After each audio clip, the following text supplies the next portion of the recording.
नमस्कार दोस्तों, welcome back to my channel. आज हम बात करते हैं structure and physiography of India. सबसे पहले हम बात करते हैं what is physiography. So physiography की हम सबसे पहले डेफिनेशन देखते हैं। Physiography of an area is outcome of structure, process and stage of development. यानी कि हम इस डेफिनेशन को स्प्लिट करते हैं। फॉर एग्जांपल कि एक पर्टिकुलर एरिया है, वहाँ पे वो एरिया कैसे इवॉल्व हुआ, उसका लैंडफॉर्म कैसा है, उसकी प्रोसेस ऑफ डेवलपमेंट और स्ट्रक्चर कैसा है, ये सब चीज़ें फिजियोग्राफी में आती है। सो विदाउट एनी डिले हम पूरे इंडिया का फिजियोग्राफिक डिवीजन का स्टडी करेंगे। So based on these macro variations, हम इंडिया को डिवाइड कर सकते हैं into the six following divisions. Namely, the first one is northern and northeastern mountains. The second one is northern plain, and the third one we have is peninsular plateau. After that, there is a Indian desert, then the coastal plains and the islands, which has in both the bays. Now, first of all, we will look at the map that we have presently. This map clearly, from this map we can clearly understand the Himalayan mountain system, northern plains, peninsular plateau, Indian desert, coastal regions, and Iceland states we can say. The first of all, we will look at the Himalayan mountain system and northeastern mountain system. Say here in the brown color, you can say the Himalayan mountain system and northeastern mountain system. Here the Nanga Parbat is present. There are many ranges of mountain are present like the Karakoram range, Ladakh range, Jaskar range, Pir Panjal, and the Sivalik range. After that, we have the Namcha Barwapi, and another one is the Mishmi Hills, also in the Himalayan and northeastern mountains. And next, in the yellow color, we can see from the extent from Punjab to the northeast and the delta of the Sundarbans, the northern plains. Then we have peninsular plateau in the green color, which has many of the mountain ranges like the Vindhyan range, Satpura range, Sahyadri range, and Nilgiri hills also, which is surrounded by the western Ghats and the eastern Ghats also. Then we have the Indian desert, west of the Aravalli range. Then we have the coastal regions like a western coastal region and eastern coastal region. Then we can clearly see the Lakshadweep and the Andaman and Nicobar Island states also. So we will look at one by one of these divisions. First of all, we will look at the north and northeastern mountains. The north and northeastern mountains consist of Himalayas and the northeastern hills. और ये Himalayas consist of the series of parallel mountain ranges जैसे कि great Himalayan range, Shivalik hills etcetera. और इसका north south extension and east west west extension अलग अलग होता है। फॉर एग्जांपल कि जैसे कि हम वेस्ट टू ईस्ट जाते हैं इन द हिमालयन सिस्टम, इसकी वेट कम होती जाती है और हाइट भी कम होती जाती है। Now we will look at the northern plains. The northern plains are formed by alluvial deposits brought by rivers like Brahmaputra, Ganga, and the Indus River. इस प्लेन्स की एक्सटेंशन अप्रोक्सीमेटली 3,200 किलोमीटर से from west to waste.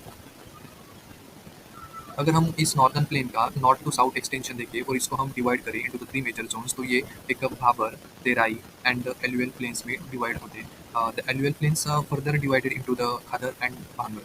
तो सबसे पहले बात करते हैं भाबर की। ये एक नैरो बेल्ट है रेंजिंग बिटवीन 8 to 10 किलोमीटर्स और parallel to Shivalik foothills at the breakup of the slope. और इसके साउथ में भाबर के तेराई बेल्ट प्रेजेंट है जहाँ से most of the river systems re emerge होती है and they do not have the proper demarcated channels also. So यहाँ पे एक marshy and swampy conditions create कर होती है जिसको हम तेराई बोलते हैं। और यहाँ पे बहुत अच्छे तरह से natural vegetation and the variety of wild life की हम हाउसेस फॉर द प्रेजेंट देखने को मिलता है। और इस तेराई के साउथ में जो बेल्ट है उसको हम ओल्ड या न्यू एलुवियल डिपॉजिट्स बोलते हैं, जिसको हम रिस्पेक्टिवली भांगर या खदर बोल सकते हैं, क्या बोलते हैं। These plains have characterized features of mature stage of fluvial, erosional, and depositional landforms such as the sandbars, meanders, oxbow lakes, and braided channels also. Now we will look at the peninsular plateau. ये rise होते हैं from height of the 115 metres above the river plains up to the elevation of 600 to 900 metre, जो कि irregular triangle है, इसको हम peninsular प्लेटो बोलते हैं। यहाँ पे बहुत सारे हिल्स प्रेजेंट है लाइक नीलगिरी हिल्स ऑल्सो। हमने देखा कि विंध्यान रेंज प्रेजेंट है, विंध्यान रेंज सातपुरा रेंज है, सह्याद्री हिल्स भी प्रेजेंट है, राजमाल हिल्स है ईस्ट में, गिर रेंज भी है, गारोमंडल हिल्स भी है। इसका एक्सटेंट नॉर्थ ईस्ट तक जाता है near the Shillong and the Karbi Anglong plateau also. हम इसको पेनिनसुलर प्लेटो को डिवाइड कर सकते हैं into the three sub groups like the Deccan plateau, central highlands and north eastern plateaus also. उसके बाद हम आते हैं हमारे इंडियन डेजर्ट पे। ये अरवली हिल्स के नॉर्थ वेस्ट एरिया में प्रेजेंट है। इसको हम ग्रेट इंडियन डेजर्ट भी बोलते हैं।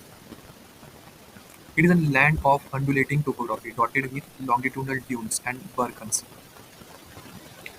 ये रीजन लोएस्ट रेनफॉल रिसीव करता है per year which is 150 mm per year. Hence it has a arid climate with low vegetation cover. ये भी मानना है कि ड्यूरिंग द मेसोजोइक एरा ये रीजन अंडर द सी था। उसके बाद हम जाते हैं उसके अनदर फीचर्स के बारे में। इसका डेजर्ट लैंड फीचर्स प्रेजेंट है जो कि है mushroom rocks, shifting dunes and oasis mostly in southern part. और हम ड्रेनेज पैटर्न की बात करते हैं इस डेजर्ट के एरिया में, जो कि है एक ही ड्रेनेज पैटर्न है यहाँ पे, जो है Luni river flowing in the southern part of this desert with some significance है। यहाँ पे low precipitation and high evaporation की वजह से ये एरिया वाटर डिफिसिट है। The lakes and playas have brackish water which is the main source of obtaining salt. Now हम बात करते हैं कोस्टल प्लेन्स के बारे में। There are two coastal plains to the India. The first one is the western coastal plain and another one is the eastern coastal plain. सबसे पहले बात करते हैं वेस्टर्न कोस्टल प्लेन के बारे में, जो कि सबमर्ज है अंडर द सी। इसकी वजह से यहाँ पे नैरो बेल्ट क्रिएट होता है और ये नैरो बेल्ट बहुत हेल्पफुल है for the formation of the ports and harbours. So यहाँ पे बहुत सारे पोर्ट्स प्रेजेंट देखने को मिलेंगे, for example Kandla port, Mazagaon, JNPT port, Mormugao, Mangalore, Kochi etcetera. The western coast may be divided into the following divisions. For example, the Kutch and the Kathiawar coast in Gujarat, Konkan in the Maharashtra, Goan coast and Malabar coast in Karnataka and Kerala respectively. As compared to the western coastal plains, eastern coastal plains are more broader and is an example of emergent coasting. So यहाँ पे well developed ports and harbors देखने को नहीं मिलते, but यहाँ पे बहुत सारे डेल्टास प्रेजेंट हैं जो कि east from the rivers flowing from west to east like the Godavari, Krishna, Kaveri, ये सारे यहाँ पे डेल्टास फॉर्म करते हैं near the mouth of their drainage. Now we will look at the icelands. We have two major island groups in India. One is in Bay of Bengal and another one is in Arabian Sea. So first of all, we will look at the Iceland in the Bay of Bengal, जो कि है Andaman and Nicobar island से। Andaman in north and Nicobar in south है and which is separated by 10 degree channel है। उसके बाद हम आते हैं बैरन आइसलैंड, जो कि प्रेजेंट है निकोबार आइसलैंड पे, और ये एक में वो एक्टिव वॉल्केनो प्रेजेंट है इंडिया में अभी के समय तक। और उसके बाद द अरेबियन सी के आइसलैंड पे आते हैं, जो कि है लक्षद्वीप एंड मिनिकॉय। ये आइसलैंड केरला कोस्ट से 280 किलोमीटर टू 480 किलोमीटर दूर है सिर्फ, और ये पूरा आइसलैंड कोरल डिपॉजिट से बना हुआ है। There are approximately 36 island of which 11 islands are inhabited, और इनमें से मिनिकॉय आइसलैंड लार्जेस्ट आइसलैंड है जिसका एरिया है 453 स्क्वायर किलोमीटर्स। सो आज का टॉपिक यहाँ पे खत्म होता है। Thank you.